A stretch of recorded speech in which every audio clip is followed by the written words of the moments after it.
G'day, my name's Chris and welcome back to the Elusive Plants YouTube channel. In this video, I'm going to be teaching you all about propagation, what it is, how to do it, why you do it, and just things of that nature. But first, can we talk about my shirt, please? Look at it. Isn't that a great shirt? I think so. I'm biased though, I made it. If you'd like to own one of these shirts, you can get it on the Elusive Plants website, elusiveplants.au. They are on a launch special price at the moment for 1 week at the time of posting this video. So get in quick. That's what people are meant to say to make you buy things, isn't it? Limited time price. While stock's nah, that's not true. I have plenty of them in stock. Anyway, also, I quit my job, so this is basically what I do now, full time. Not just YouTube, but I mean plants in general, selling plants. That's what I do. So please support elusiveplants.au. Also ignore these plants. I'm in my room. It's like almost 40 degrees here in Australia. These alocasia are covered in spider mites, and I can't be bothered fixing it, So what is propagation? Propagation is the act of multiplying something. Don't know if that's the correct definition of it, but to me, it's replicating something, duplicating something to then make it more than one thing. Or in layman's terms, cloning a plant that you have to make two of it, or multiple of it. You aren't necessarily limited to how many plants you can make from one plant, within reason. So why propagate plants to begin with? Well, a lot of people do it for insurance reasons. Say you have a mother plant or like the Alocasia Regal Shield here. Regal Shield also, not Regal Shields. I don't know who decided to put the S on the end of that. Not true, don't say that. Say you have this plant here and you're like, what if it dies? I don't want to have to buy another one. You would then propagate it to have a backup plant, just in case.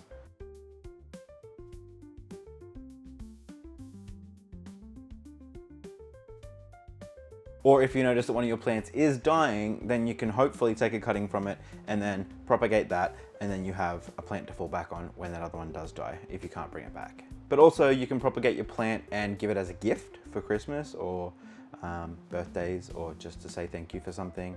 You can also buy them on the website. You can also propagate to increase the fullness of your pots or your poles that your plants are currently on. It makes the display look more fuller, more lush, more green, more happy, you know, all of those things. Everyone loves a full display rather than just like one strand with leaves on it. You could take cuttings of plants and put them in a little glass jar with some water in it for display purposes. You can set it on a little coffee table if you have friends coming over. They could talk about it with you. Be like, hey, what's that? What's going on here? And you can be like, I just propagated these. If people are new to plants and aren't too familiar with looking after them or how to grow them, this one kind of goes hand in hand with propagation, but I always tell them that it's very therapeutic keeping a plant alive. And same with propagation. If you're propagating a plant and you start to see roots and all that grow, if a new leaf comes out, it's very therapeutic for me. And it's like, it gives you responsibility. I think that's good for younger kids as well. If you give them like a cheap sort of plant to look after, and give them the responsibility of looking after it. I don't know. I just think it's really good for kids to have a little bit of responsibility like that, and it gives them some good life lessons, I think. But yeah, like I was just saying, it's very therapeutic to do planty things. For me, and I know for other people it is too, it's very like, I was very anxious before I got into plants, and now I'm very like zen. When I do plant things, I just put in some AirPods, listen to music, and just do plant stuff and just live my best life. It's so much better. I'm a big advocate for having plants in your life. I just feel like they're so good for your mental health. And it's so rewarding too when you see them like growing roots when you've been propagating them, or push out a new leaf if you've been looking after them correctly. Like that to me is so good. I can't remember if I said it at the start of the video, but I am actually filming in my room right now because it's so hot outside. But the reason I got into plants is because of propagation. That wall behind me, like if you can see, it's covered in like Funko Pop vinyls. It never used to look like the way that it does. Those shelving never used to be there. It was a completely different wall. I put those shelves up and then I was like, I really love the idea of like a cascade of green coming down. So I went to the shops, tried to find some plants that look like that, spoiler alert, couldn't. But I digress. I found some cool plants and I started to research how to look after them because I had no idea about plants. In my mind, when I thought of plants before getting into them, I couldn't even I don't know, I was completely ignorant to what a plant was. In my mind, all leaves were just shaped like that typical leaf shape. I knew absolutely nothing about a plant. So what got me into plants was I then stumbled upon propagation. And I was very intrigued by the concept of a plant could essentially, given the right conditions, right treatment, and well looked after, all of that stuff, it could essentially live forever. And that thought really, really excited me. I was like, this is kind of really cool. So if anyone ever wonders why I got into plants, that's why. So what are the different types of propagation? There's multiple ways you can propagate plants and make more of them. The most popular way of propagating plants, and I'm specifically talking about indoor plants in this video. I have no idea about outdoor plants. And mostly I'm talking about aroids. So like your monsteras, your philodendrons, things like that. The most common way is taking a cutting. But then you also have options like air layering, division, pollinating. That's just to name a few, but in this video we'll be going over the most popular ways and the most effective ways. A lot of people recommend that you sterilize your scissors with rubbing alcohol or peroxide prior to taking any cuttings from plants, simply to minimize the risk of transfer of bugs or viruses or anything like that. But I've never had any issues with doing that. Contrary to having spider mites on all of these alocasias right now, that's for different reasons, because I focus on the plants outside, not in here. I think that's kind of BS, to be honest with you. I've been doing plant-related things for, I want to say, about half a decade now. I think it's been about 5 years, and I've never really sterilized my scissors, and I've never had any issues. So take that one with a grain of salt. Some other popular things that people use that I also don't really think work that well, not in my experiences anyway. I've tried it a few times, don't really see that big of a difference, to be honest. But when you take cuttings of your plants, you can like dab the node or like the cutting in cinnamon, or you can put it in rooting powder, which is sold at Bunnings, places like that. Or you can even use like rooting hormone gel, such as the Clonex one here. I've used this one a few times. Again, honestly, not bad mouthing this company. I absolutely love the GT team, but it doesn't work for me. Nothing about this is anything that I would recommend. Their fertilizer, on the other hand, absolutely, but hormone gel, no. So obviously there is different types of plants that sometimes do require different ways of cutting them or propagating them. A lot of aroids or indoor plants have longer internodal spacing, which makes it so much easier to propagate the plants. But some of them do have really close spacings between the nodes. I'll throw in a clip of a plant that has really close internodal spacing. It's not impossible to propagate them, but it definitely does make it harder. And sometimes it's just not worth it. And for things like that, sometimes it is easier to use a razor blade if you have one. You have to be very careful though, because they are very sharp. And the thing with plants that have really close internodal spacing is that you're not going to get growth from every single node, because you're going to end up cutting through some of the nodes. So that makes it a little bit more challenging, but it's definitely not impossible. So for demonstration purposes, I've taken a cutting of this Syngonium Ormnac. You can't really tell because it's quite a mature plant and it looks very different when it's juvenile, but you know, cute. We love, we live. The thing with Syngonium is the more mature they get, the less pretty they get, if you like colors. Yeah, this is pretty much all green now, so got to cut it back. But the cool thing about Syngonium is you will cut them right back like this, and then the new growth point will have all the colors back. So yay. Syngonium are one of those plants that probably you want to keep small. But anyway, so this here is called a node, where those things there are called aerial roots. These ones are dead, but that's called a node. And the space between nodes, so these two things here are both called nodes. The space here is called internodal spacing. And what you do to propagate your plant is you will cut between each one of these. Quite easy, really. So you grab some scissors, I've got some in my pocket, and you literally get my face out of it without cutting my fingers, cut between here. Done. Now you have a cutting of a plant. this will grow into a brand new plant and you can sell it or whatever. You gotta be really careful with Syngonium sap also, because it's very sticky. It's like milky. It's not really showing it right now, which is gonna make a liar out of me. This cutting's been sitting here for a while. But yeah, you don't really wanna get it on your skin, so probably wear gloves just because it's really sticky. Some plants like Dieffenbachia, the sap will burn your skin, so be careful about that too. I'm just gonna go ahead and cut the rest of this up. Sometimes you will notice that plants have roots starting to develop already. Like this one here has got a very long root. That's cool. You could probably plant that straight into soil if you'd like. I would still put it in water or something just to get a little bit more growth on it, personally. Sometimes if plants don't get enough light, the internodal spacing gets kind of, gets kind of crazy. Like that's so long. It doesn't need to be like that. And that's only because it wasn't getting enough light. So if you notice on your plant that that's happening, give it some more light and then spacing will get closer. So what do you do now that you have your little cutting of your plant? I mean, that is kind of cute.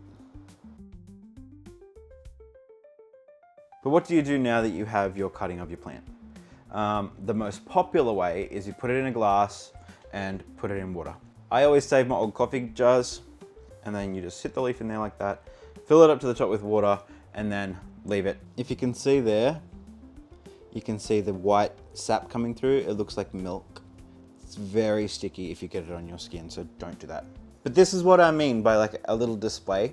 If you have like a better looking plant that isn't a mature Syngonium Almanac, you can just take cuttings of the leaves, put it in water, sit it on a table, and that's gonna be cute. It will last a very long time if you have an aroid with the node. If you just take a cutting with like the stem, it ain't gonna last very long. You need that node there. But if you don't wanna put plants in a jar and you don't wanna have the water sitting there, there is other ways you can do it. But in my experiences, they are far less successful. You can put your cuttings in moss and then they will often root in that. I've had pretty good success with that one. You can put them straight into soil, but there's a lot of issues with that one. I very, very rarely have had success with that to the point that I don't even try anymore. Another foolproof way of propagation is division. A perfect example of that would be a peace lily. So you have one plant and then sometimes you'll notice that it starts to get other plants growing around the main plant. They're called pups. You can just repot them, pull them away from the main plant, and then you have other plants. As long as they've got roots, you're gonna be completely fine with division. It's very easy to do. But not all plants do that. A lot of plants don't give you pups, so that's why that's not number one on the most effective way to propagate, is because yeah, a lot of plants just don't do that. Another option is air layering. I don't do that because I just feel like it's a lot of work for such little payoff. Essentially what you do is you just grab some moss, wrap it around the node of the plant, and then put like sticky tape around it or something like that, and keep it moist. And then over time, roots will develop within that moss and then you can just chop it off the main plant and you've got another plant. But I just feel like that's such a waste of time. There's more effective ways of doing it. Another really good one that you could do though, if you have plants growing up moss poles, is you can cut in between each node that have rooted into the pole, and then each one will grow a new plant. And it's a very good way to make your pole look more lush. Obviously, another good way to propagate is seeds. But if you wanna pollinate inflorescences that are on alocasia or things like that, by all means go for that. I've tried several times to pollinate flowers. I can't do it. If somebody wants to teach me how to do that, that'd be great, but I can't do it. And then another good way to propagate certain plants like begonia, succulents, snake plants, is you can just take a cutting of the leaf and put that in moss or soil or water, and you will sometimes get growth from that. I've had probably about 50% success rate with doing it that way. It's quite hard. I don't spend a lot of my time doing it because yeah, it's just very hit and miss for me personally. It's definitely a me issue. I just need to educate myself more on leaf propagation, but yeah, it's definitely an option if you wanted to research that, but it's only for specific plants such as begonia, such as succulents, such as snake plants. But when it comes to snake plants, the easiest way is just division, because they pup like there's no tomorrow. So I highly recommend water propagation. I have almost 100% success rate doing it that way, and I think a lot of people fail for a few reasons. Some tips that I should give you when water propagating is that you should apparently let the cuttings callus over before you put water with them. That means letting the tips of the cuttings dry out completely. Even just leave it overnight. Plants aren't going to die from leaving it out overnight, trust me. Apparently that's to prevent water getting in and like breaking down the cell walls of the plant, things like that. I have found that some plants really benefit from that, but then more often than not, especially like philodendrons and syngoniums and stuff, you can literally just chuck it straight in with some water and they're going to be fine. As long as you have pretty good conditions that you're keeping them in, I don't think it's too big of a deal. You absolutely want to be changing the water in your jars probably once a week. Water has oxygen in it, plants need that oxygen. So you've got to keep that water fresh. It's not like an everyday thing, but once a week is pretty good. And then you'll be surprised how quickly most plants will start to root in that water. It can be as quick as a few days, but more often within 1 to 2 weeks, you'll definitely start to see some root growth happening. A lot of people would recommend that you then pot up your cuttings after the roots have reached about 1 inch worth of growth, but I don't really abide by that at all, and I've never really found any problems. I'm a person that's very short on time, so I will literally leave plants in jars for months. Like this is Philodendron equatorial flatleaf. You can see in there that there is so much roots happening, and I'll put that in a pot the way that it is and it will be completely fine. It's not going to carry on, it's not going to die. I don't really know why people carry on too much. I think the issue that people have is there are technically different types of roots. These are water roots. They're thinner, more fragile than roots that grow in soil, but honestly I've never had a problem, and I think it's a little bit of a old wives' tale. So if you would like to try your hand at propagation, some of the easiest plants that you can propagate are snake plants, very easy. Epipremnum, pothos, same thing. Monstera, syngonium, philodendron, and even like spider plants already have roots growing. You just chuck them in some water. Absolutely a breeze. Propagation is not scary at all. It's very, very easy. And once you've done it a few times, you're going to be propagating everything. You're going to be going to your friends' houses, taking cuttings. You're going to be propagating everything that you can find because it's just so much fun. Propagation is probably my favorite thing about having plants, to be honest. That and actually seeing new leaves grow. So a lot of people might be watching this video and have already tried to propagate plants before and have done the water technique but have failed. The plants just rot away, turn to jelly, grossness happens, and then they're like, well, that doesn't work. The 2 biggest factors when propagating plants, and they're pretty non-negotiable, is you need to have bright indirect light and you need to keep them warm. A lot of people will put plants in water and the water will be completely cold and it will stay cold and it's not near a window where they're getting enough light, and the plants just aren't gonna grow. Plants are similar to reptiles in the way that they both have metabolisms and they both need warmth to keep them going. If a plant is kept cold, it's not going to be able to grow at its full potential, and more often than not, rot will kick in before growth does. So when I propagate plants, I have them sitting on a heat mat, and then it's in front of this window. It's actually right down there underneath that plant. I have heat pads right in front of this north-facing window, so they are in the perfect place right now. And it's very rare that I will have a plant rot away. It does still happen, but it's very, very few and far between. And I think I have almost mastered water propagation. It's literally all about warm water and bright indirect light.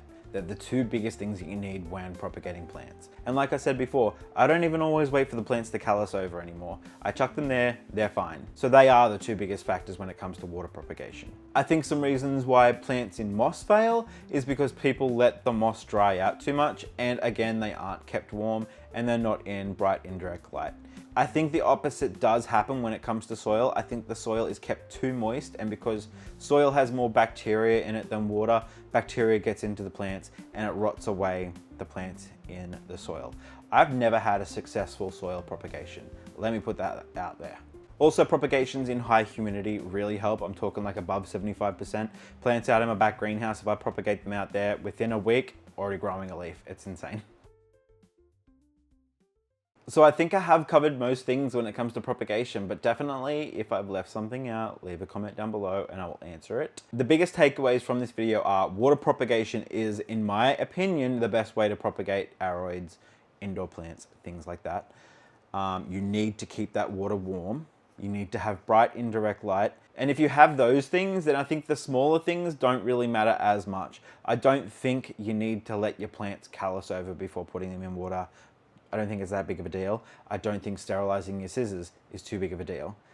I think warm water, bright indirect light, you should be good for the most part. But leave me a comment down below and let me know what the first plant was that you propagated. I'm very interested to know where you started with it all. My very first one was a Syngonium white butterfly, and then it was a spider plant. Those two things are what made me spiral, and then eventually building a business out of. So who knows what could happen for you if that's what you want to do. I definitely didn't have any plans to build a business out of plants. It just sort of happened because I found my passion. But yeah, leave a comment and let me know what your first plant was that you propagated. And also don't forget to check out this shirt in the apparel section on the website. And if you found this video informative, share it with your friends. Give it a like, all those things. I really need the support right now because this is what I'm doing for the rest of my life, hopefully. Thanks for watching, and I'll see you in the next one. Hooray.